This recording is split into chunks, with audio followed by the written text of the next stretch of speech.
84 कोस में फैली संपूर्ण ब्रज यात्रा मथुरा, वृंदावन, गोकुल, गोवर्धन के बाद बरसाना भी इसी 84 कोस ब्रज यात्रा का एक महत्वपूर्ण हिस्सा है। बरसाना को राधा रानी का निवास स्थल माना जाता है। बरसाना गांव यहाँ की लठमार होली और कृष्ण जन्माष्टमी, राधा अष्टमी पर होने वाले बड़े बड़े आयोजनों की वजह से सिर्फ भारत ही नहीं बल्कि पूरे विश्व में बहुत प्रसिद्ध है। आज की इस वीडियो में मैं आपको पूरे बरसाना की यात्रा कराने वाला हूं। आप घर बैठे पूरे बरसाना और नंदगांव के दर्शन कर पाएंगे। अगर आप भी इस यात्रा पर आना चाहते हैं तो इस वीडियो को पूरा जरूर देखिएगा और ऐसी ही एंटरटेनिंग और इन्फॉर्मेटिव वीडियोस देखते रहना चाहते हैं तो चैनल को सब्सक्राइब जरूर करें। साथ में बेल आइकन दबाने के बाद ऑल बटन पर भी क्लिक जरूर करें। तो चलिए आज घूमते हैं बरसाना।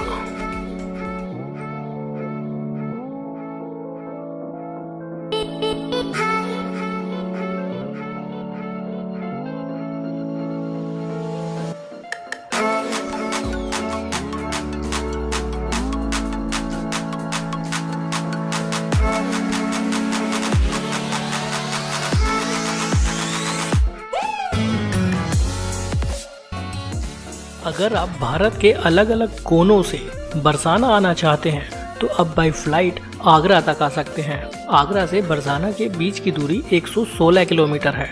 अगर आप बाई ट्रेन आना चाहते हैं तो बरसाना का जो नियरेस्ट रेलवे स्टेशन है वो कोसीकला में है। कोसीकला हरियाणा का एक छोटा सा शहर है। कोसीकला से बरसाना के बीच की दूरी 19 किलोमीटर है। आप चाहें तो मथुरा तक भी बाई ट्रेन आ सकते हैं। मथुरा से बरसाना के बीच की दूरी 50 किलोमीटर है। जो ट्रेन दिल्ली से मथुरा आती है वो ट्रेन कोसीकला मथुरा से पहले पहुंचती है। अगर आप बरसाना आना चाहते हैं तो आपको कोसीकला उतरना पड़ेगा और आप बाय रोड 19 किलोमीटर दूरी तय करके बरसाना पहुंच जाएंगे। अगर आप पूरी जर्नी बाय रोड करना चाहते हैं तो आप अपनी पर्सनल कार, बाइक या रेंटेड टैक्सी लेकर बरसाना टूर कर सकते हैं। आप चाहे तो कुछ टूरिस्ट बसेस के थ्रू भी बरसाना टूर कर सकते हैं। बहुत सी टूरिस्ट बसेस बरसाना टूर भी कवर करती हैं। दिल्ली से डिस्टेंस की बात करूं तो दिल्ली से बरसाना की कुल दूरी 171 किलोमीटर है। कोसीकला रेलवे स्टेशन के आसपास से भी आपको ऑटो रिक्शा की फैसिलिटी मिल जाएगी और मथुरा से भी वृंदावन, गोवर्धन, बाकी पूरी ब्रजभूमि से आपको बरसाना तक के लिए ऑटो रिक्शा की फैसिलिटी आसानी से मिल जाएगी। सभी जगहों से चार्ज कोई फिक्स नहीं होते हैं। ऑटो रिक्शा के चार्ज नेगोशिएबल होते हैं। आप बार्गेनिंग करके ऑटो को बुक कर सकते हैं। अब मैं आपको बताने वाला हूँ कि बरसाना आने के बाद आपको किन किन जगहों पर जाना चाहिए। बरसाना आने के बाद इन सभी जगहों को आप जरूर कवर कीजिएगा। आपकी पूरी यात्रा बेहद ही खूबसूरत रहेगी। सबसे पहले जब आप बरसाना पहुँचेंगे तो मेन रोड पर ही यह गांव स्थित है, लेकिन राधा रानी का मुख्य मंदिर कुछ दूरी पर स्थित है। राधा रानी का मुख्य मंदिर एक छोटी सी पहाड़ी पर स्थित है। आपको वहां तक जाना होगा। ये हम जा रहे हैं राधा रानी मंदिर की ओर। अब यहाँ से गाड़ी भी जा सकती है लेकिन बहुत टफ चढ़ाई है, खड़ी चढ़ाई है। हम थोड़ा पैदल चलेंगे अभी। ये देखो क्या पेड़ है, खूबसूरत।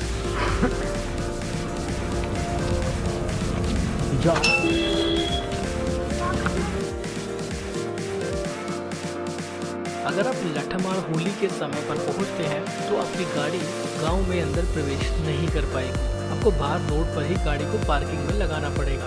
अगर आप कृष्ण जन्माष्टमी या राधा जन्माष्टमी के अवसर पर आते हैं तो भी आपको गाड़ी बाहर ही लगानी पड़ेगी। लेकिन अगर इन सभी सीजन के अलावा आप किसी दूसरे महीने में आते हैं तो आप अपनी कार को बरसाना गांव के भीतर से पहाड़ी तक भी ले जा सकते हैं। यह पूरी तरह से निर्भर करता है कि आप किस मंथ में किस समय पर आए हैं। लठमार होली के समय में पूरे बरसाना गांव में बहुत ज़्यादा चहल पहल रहती है। पूरे बरसाना गांव की सभी गलियों में होली का आयोजन किया जाता है। तो ऐसे में संभव नहीं है कि आप अपनी गाड़ी गांव में लेकर आ पाए। वैसे तो बरसाना में स्थित कुशल बिहारी महाराज जी के मंदिर के भीतर ही कार पार्किंग भी बनाई गई है। आप अपनी गाड़ी वहां तक भी ला सकते हैं। यहाँ पर एक कार का पार्किंग शुल्क है मात्र 40 रुपए। कुशल बिहारी महाराज मंदिर का निर्माण जयपुर रियासत के महाराजा सवाई माधो सिंह ने अपनी पटरानी कुशाल कंवर की स्मृति में भगवान श्री कृष्ण और राधा को समर्पित किया था। यह मंदिर अपनी स्थापत्य शैली के लिए बहुत ज्यादा प्रसिद्ध है। इस मंदिर का निर्माण भरतपुर में स्थित बंसी पहाड़पुर से पत्थर लाकर करवाया गया था। मंदिर का निर्माण 14 साल में पूरा हुआ था। यह मंदिर 1813 में बनकर तैयार हुआ था। ये है बरसाना का पहला पड़ाव। आप इस जगह को जरूर कवर करें।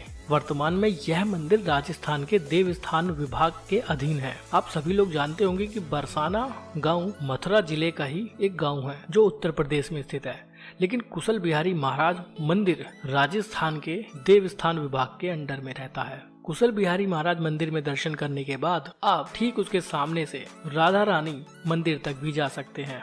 बरसाना के बीचों बीच एक पहाड़ी है, उसी के ऊपर राधा रानी मंदिर स्थित है। इस मंदिर को बरसाने की लाडली जी का मंदिर भी कहा जाता है।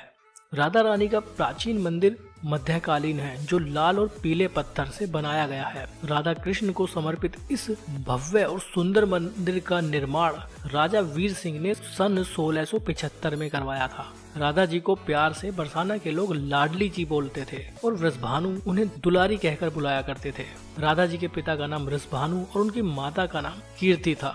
राधा रानी का मंदिर बहुत ही सुंदर है, बहुत ही मनमोहक है और मंदिर तक जाने वाला यह रास्ता भी बहुत ही खूबसूरत है। राधा रानी का मंदिर करीब 250 मीटर ऊंची पहाड़ी पर बनाया हुआ है। इस मंदिर में जाने के लिए सैकड़ों सीढ़ियां चढ़नी पड़ती हैं, लेकिन अब मोटर मार्ग द्वारा भी आप यहां तक पहुंच सकते हैं। होली के समय में और राधा अष्टमी के समय में यहां बेहद भव्य स्तर पर आयोजन किया जाता है। सैकड़ों लाखों की तादाद में श्रद्धालु यहां पहुंचते हैं और बहुत बड़े स्तर पर बरसाना में होली के कुछ दिन पूर्व ही लठमार होली का आयोजन किया जाता है।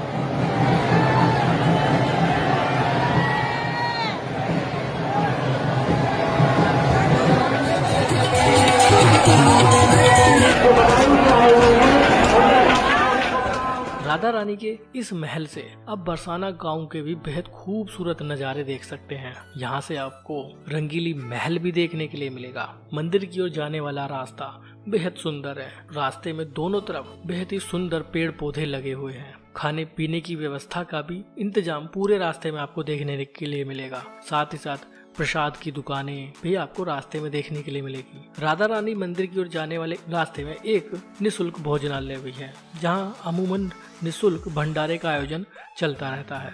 बरसाना गांव में बहुत बड़े स्तर पर लठमार होली का आयोजन होता है। लठमार होली के बारे में मान्यता है कि नंद गांव से श्री कृष्ण जी अपने सखाओं के साथ बरसाना के साथ होली खेलने आया करते थे। तब बरसाना गांव की महिलाएं राधा रानी और उनकी सखियां उन ग्वालों पर लाठियां बरसाया करती थी। ये सारी प्रक्रिया हंसी मजाक के तौर पर होती थी और तब से ही यह मान्यता चली आ रही है। बरसाना से 10 किलोमीटर की दूरी पर स्थित नंद गांव से पुरुष बरसाना में होली खेलने आते हैं और बरसाना की महिलाएं उनका स्वागत लाठी डंडों से करती हैं और इस तरह से लठमार होली का आयोजन किया जाता है। बरसाना के इन खूबसूरत मंदिरों में दर्शन करने के बाद आप बरसाना से मात्र 1.5 किलोमीटर की दूरी पर स्थित रंगीली महल जा सकते हैं। पहले रंगीली महल में आम लोगों के लिए प्रवेश दिया जाता था, परंतु अब इसे आश्रम के रूप में तब्दील कर दिया गया है। रंगीली महल के बराबर में ही कीर्ति मंदिर का निर्माण किया गया है। कीर्ति मंदिर पूरे भारत का एकमात्र ऐसा मंदिर है जो राधा रानी की माता कीर्ति को समर्पित है।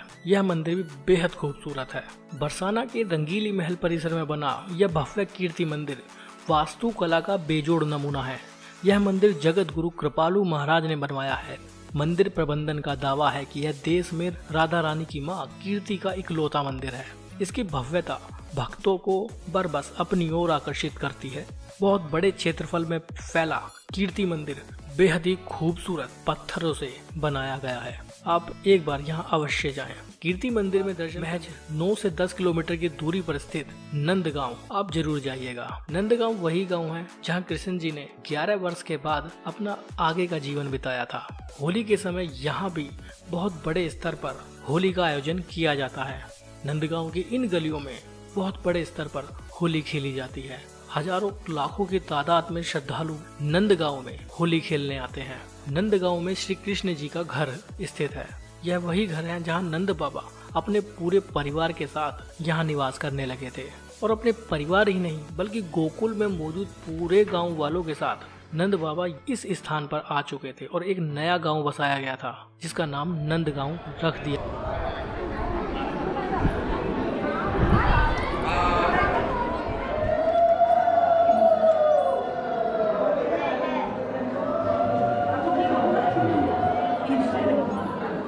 और यहाँ कंस के लिए श्राप था, दैत्य राक्षस कोई नहीं आएगा।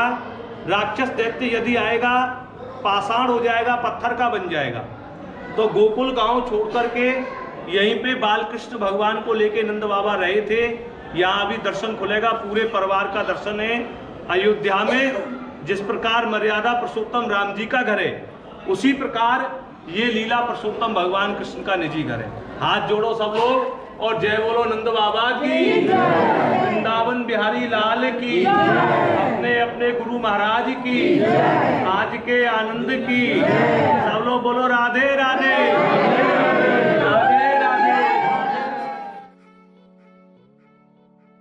यह मंदिर भी बेहद भव्य है। यहाँ श्री कृष्ण जी के पूरे परिवार के दर्शन आप एक साथ कर पाएंगे, जो अपने आप में एक अनोखा अनुभव रखता है। यहाँ भी प्रतिदिन एक भंडारे का आयोजन चलता रहता है।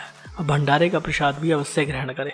दरअसल द्वापर युग में भगवान श्री कृष्ण नंदगांव में पले बड़े थे, जबकि राधा रानी बरसाना की थी। श्री लाडली जी मंदिर के गोस्वामी रमणदास जी कहते हैं कि राधा और कृष्ण का प्रेम अमर है। दोनों गांवों के लोग नंदगांव के प्रत्येक बालक कृष्ण के सखा और बरसाना की हर लड़की राधा के रूप में मानते आ रहे हैं। वैसे तो राधा और कृष्ण जी का विवाह नहीं हुआ था। 5000 साल से चली आ रही परंपरा में नंदगांव और बरसाना में कभी कोई वैवाहिक संबंध नहीं हुआ। दोनों गांवों के बीच के लोगों में रिश्ते नहीं होते हैं। हालांकि नंदगांव से जब हुरियारे बरसाना पहुंचते हैं तो प्रिया कुंड पर नंदगांव के युवाओं का दामाद की तरह स्वागत होता था। यहाँ पर नाश्ता, ठंडाई और भांग पीने के लिए मिलती थी। इसके बाद तैयार होकर हुरियारे दौड़ते हुए श्री लाडली जी के मंदिर चले जाया करते थे। यहाँ से लौटने के बाद नंदगांव के पुरुष बरसाना आकर यहाँ की महिलाओं को भाभी कहकर छेड़ते थे। इसके बाद यहाँ की महिलाएं लाठियां बरसाती थी। तो यही परंपरा आज भी नंदगांव और बरसाना में चली आ रही है, जिसे आज लठमार होली का नाम दे दिया गया है। इन सब के अलावा कृष्ण जन्माष्टमी और राधा अष्टमी पर भी